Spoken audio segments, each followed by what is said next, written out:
Nagkaroon ng pagkakataong makatungtong ang TV host, broadsheet entertainment editor na si Ricky Lo sa tahanan ni Dolphy at Jaja Padilla para sa Christmas episode ng kanyang programa sa GMA noon na Showbiz Stripped.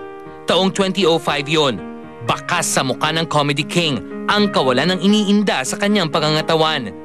Nakuha pa niyang ibahagi ang dasal nila para sa isa't isa tuwing sasapit ang Kapaskuhan. Ano yung Christmas wish niyo for each other? That's always number one in our list. For health, good health. We always pray for good health because if you don't have good health, you really don't have anything at all, diba? Especially at my age, you know. Sa tagal din daw ng kanilang pagsasama ng Divine Diva, nananatiling maalab ang kanilang damdamin para sa isa't isa at minsan pang natalakay ang matagal ng pinakahihintay ng kanilang mga kaanak, kaibigan at taga-subaybay ang makita silang nagsasama ng may basbas ng simbahan.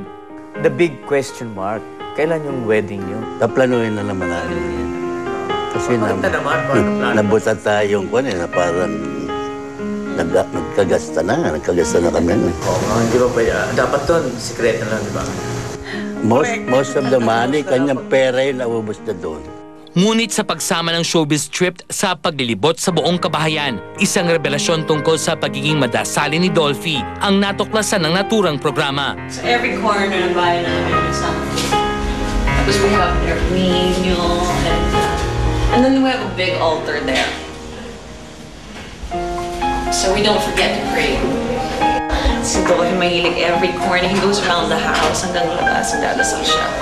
So kami, kailangan every morning when we pass by a altar, pababa, going to work, and the kids going to school, they have to say a little prayer. That's how we start our day and end our day bago matulog.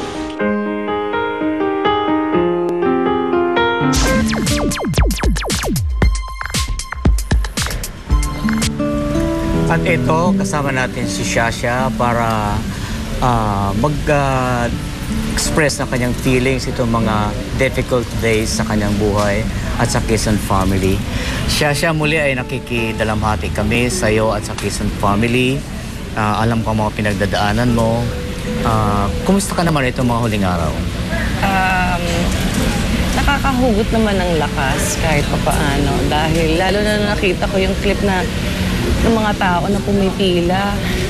Sobra ang pagmamahal na pinakikita nila para kay Dolphy, para sa pamilya namin. Maraming salamat po sa inyong lahat. Pasensya na po kung hindi namin kayo mabibigyan ng 24 hours para makita ang labi ni Dolphy. Shasha, siyempre pag wala na itong mga libo-libong nakikiramay sa'yo, na maalam na si Dolphy, nasa huling hantungan na nasa room ka, na pinag-share nyo ni Dolphy for 23 years, mag-isa ka na lang, anong mamimiss mo kay Dolphy? Yung lambing. Actually, simple yun eh. Gustong-gusto niya siya yung nilalambing. Yung mga huling days namin, sa totoo lang, nasa baba na kami. Meron akong sinetap na hospital bed. Sa gilid nun, doon ako, may cot ako. I have a cot. Tapos may isa pang cot para sa mga anak niya o kung sino man ang gustong magpantay. Ni-reveal ko na immunocompromised siya. So, every time we're in the room with him, kailangan naka-mask kami. Oxygen? Hindi, yung mask lang mask, na ano, di ba? That's para, it, yeah. Protected mask. Oo, protected mask. At yun, ang lambing ko sa kanya, pag nasa hospital bed siya sa bahay namin, usog. Sumisingit ako talaga. Umuusog naman siya? So, kahit di naman siya gumagalaw, kunwari gumagalaw, ganyan. Yan ang lambingan namin. Hindi niya sinasabing makulit ako, pero palagi ko siyang kinukulit. Gusto niya, kasi he's a very lively, energetic person.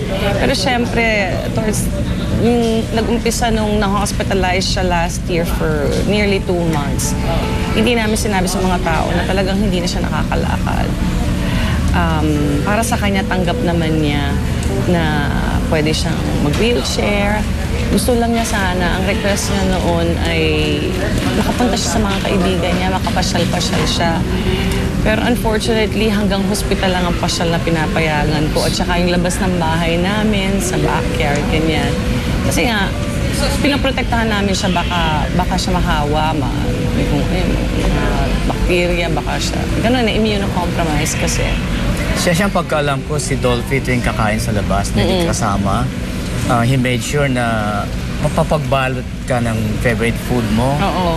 Siguro mamimiss mo yun. Ano yung favorite food mo na palaging pinapabalot ni Dolphy sa Hizons? Itong mga lately, wala nang diet. Wala. Nawala yun. Kaya pala. Kaya di ba? Sabi ko nga, hindi baling hindi ako kumain ng ilang araw, meron pa akong reserba. Pag nagda-diet ako, salad. Salad na lang? Oo, salad. Tapos kung ano yung alam niyang hilig ko, depende yan. Meron pang taon na mahilig ako mag-diet kasi kung ano-ano diet ang sinusubukan ko. So meron panahon na 1 taon yata akong hindi nagmi-meat. So iuwian niya ako ng puro ganun lang, mga gulay-gulay. Tsaka meron siyang alam na naging paborito ko na vegetarian pasta. Ayun. Mamimiss ko talaga yung mga lugar na kinakainan namin. Yung mga sobrang hilig niya sa pagkain, di ba? Namana namin lahat yan.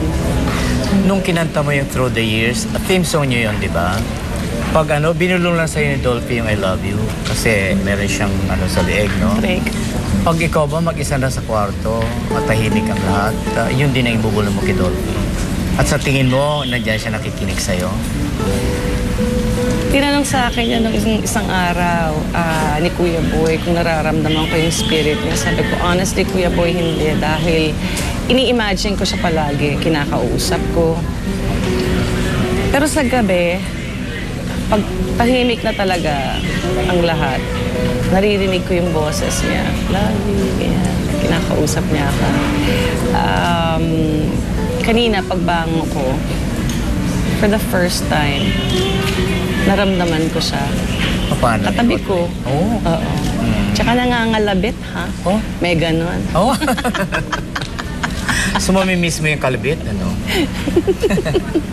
siya, si Lorna, pinsan mo, no? Hindi niya mahawakan, sabi niya, yung mga gamit ni Rudy. Ikaw ba nakayanan mong ayusin o kinaya mong ayusin o hawakan yung mga gamit ni Rudy? Oo. Sinasabi ko nga sa lahat, he taught me to be very strong. Kinailangan ko maging strong para sa pamilya ko because he was ill for a very long time. So, ayun, isa pa, Kuya Ricky, ayaw niya na umiiyak kami sa harap niya. At the hospital, for many years, I have learned to make silent screams sa banyo. Sa banyo? Pupunta ako ng banyo. Sigaw akong ganyan, tapos doon ako iiyak. Kasi minsan, pag meron akong isusubong sa kanya, Lovey, bakit naman ganito, ganyan, tapos maiiyak ako. Nanginginig siya talaga, don't cry, gaganon siya. Ayaw niya yung iiyak ka sa harap niya. Kasi nga, isa siyang komedyante, gusto niya na masaya lahat ng tao. At sinabi niya talaga yon na pag naalala niya at sa babanggitin mo yung salitang Dolphy, may smile sa mukha mo. May smile. Dolphy, kaya ako, nung sa ospital, nung pumanaw siya, pupunta na kami dito sa Heritage. Bigla ako natatawa. Nai-imagine ko na siya naman yung kulit ng kulit sa tenga ko. O anong feeling ko, no? Labi. Kasi ganun ako sa kanya sa ospital. Talaga hindi nawala yung sense of humor niya. Siya nasa studio, sina Joey, si Lolit, saka si Boots. At mayroon silang ilang katanungan para sa'yo. Back to the studio. Hello.